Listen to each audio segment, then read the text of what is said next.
अयोध्या नाम के एक शहर में राजा परशुराम का राज्य हुआ करता था। वो हमेशा अपनी प्रजा के हित में कार्य किया करते थे। वहां की प्रजा बहुत खुश रहती थी। एक दिन गिद्ध आकाश में भूतिया पेड़ के बीज लेकर उड़ रहा था। जैसे ही गिद्ध सोहावल पहुंचा तो उसके मुंह से बीज सोहावल के बीचों बीच गिर गया, पौधा बन गया। वहां के स्थानीय निवासियों ने जब पौधे को देखा तो हैरान रह गए, क्योंकि पौधे का रंग काला था। बाद में लोगों ने आपस में चर्चा की और यह समझा कि खेत में उगने वाला कोई घास पात या वनस्पति होगी। दूसरे दिन वो पौधा काफी बड़ा हो गया।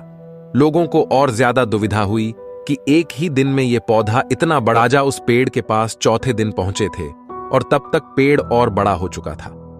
वो इतनी तेजी से फैला था कि किसी को यकीन ही नहीं हो रहा था। राजा समझ गए थे कि का रंग काला है, इसमें जरूर कुछ जादू टोना होगा। इसी सोच के साथ राजा ने घोषणा कर दी कि जो भी इस पेड़ को खत्म करेगा उसे वो इनाम के तौर पर 1000 सोने के सिक्के देंगे।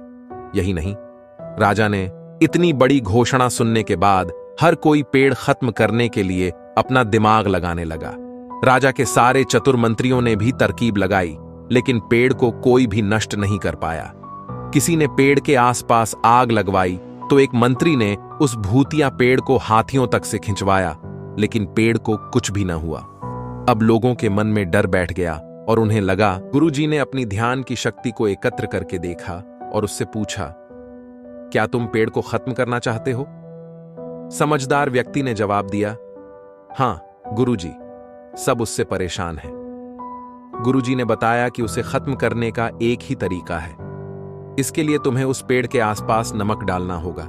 इस तरकीब के बारे में जानते ही वो व्यक्ति तेजी से नमक डालने के एक दिन बाद ही पेड़ का आकार कुछ कम हुआ। होते होते 5वें दिन तक पेड़ एकदम छोटा हो गया। उसके बाद गलकर वो गायब ही हो गया।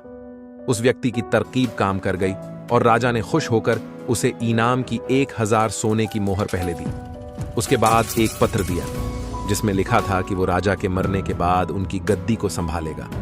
वो समझ इस कहानी से हमें ये सीख मिलती है कि ऐसी कोई मुसीबत नहीं होती जिसका समाधान न किया जा सके।